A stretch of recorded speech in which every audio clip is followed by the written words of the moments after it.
Yeah, and we've got reducing relief. I sound. just didn't recognize. Oh yeah, I guess maybe I just didn't recognise it for all the equipment that's on the dashboard. It's like, what? It's quite the setup. It is, isn't it? I'm most impressed.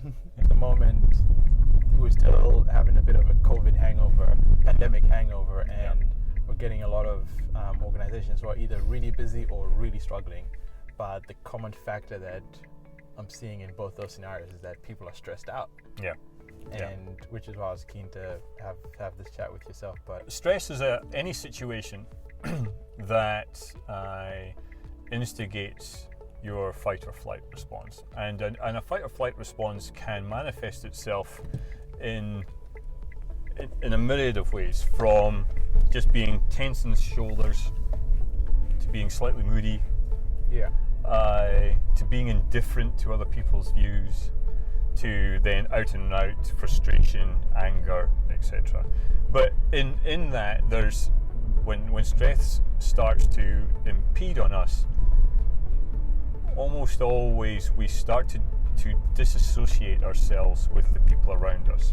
So we sort of distance ourselves deliberately, and we do that because the fight or flight response within us says, these people are causing me an issue, so I just need to give myself some space to figure out how to respond to said issue. And the crazy thing about our heads is that we have only got one fight or flight response.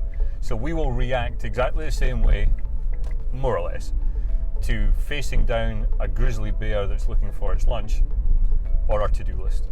In a group scenario, it's good to be able to share how we react in a stress response. So whether they fight, whether they attack in their defense, or whether they stick the head in the sand or walk away from a situation, which is flight, whether they freeze, so they actually go into a place where they can't make any decisions and don't go into any, they're sort of immobilized.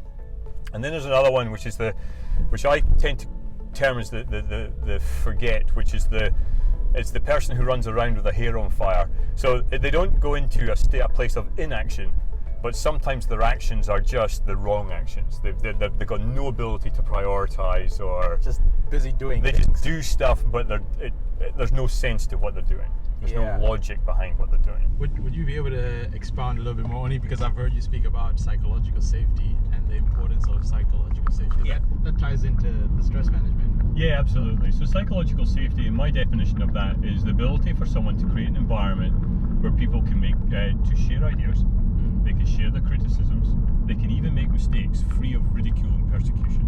Yeah. And it's the ridicule and persecution part that, if that's there, that's psychological aggression. Now, ridicule and persecution, ridicule could be as simple as, in a meeting, you've said something, there's 5 of us around the table, and when I've heard what you said, I've rolled my eyes.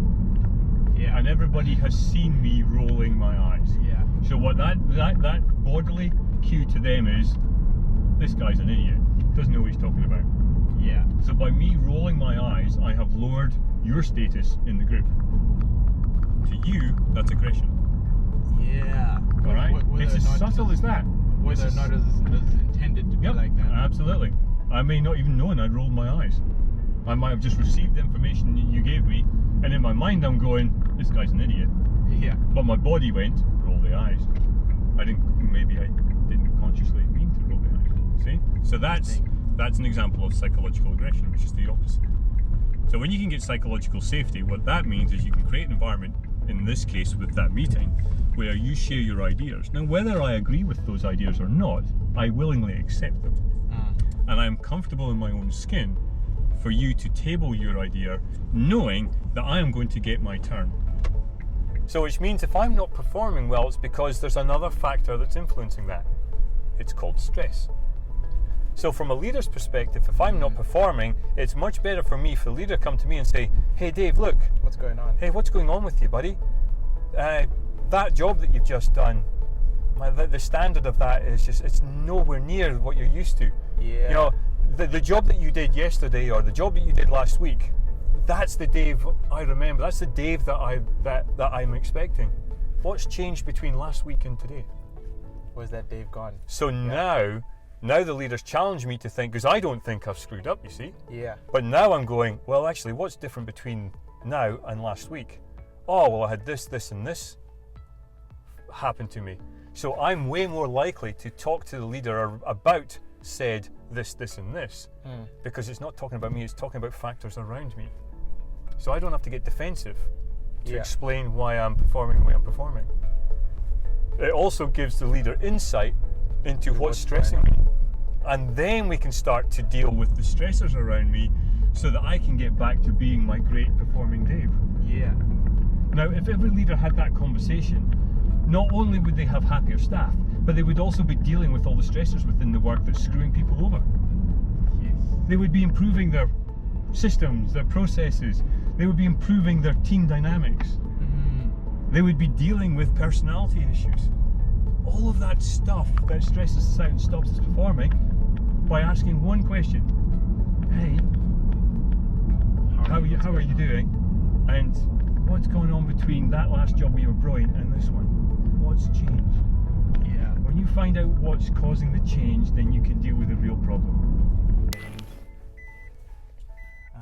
I haven't mastered reversing and talking at the same time, though. Yeah, that's all right. That's all right. I'd rather you reverse first and then. So this is Dave, practicing psychological safety, driving better business for Aotearoa.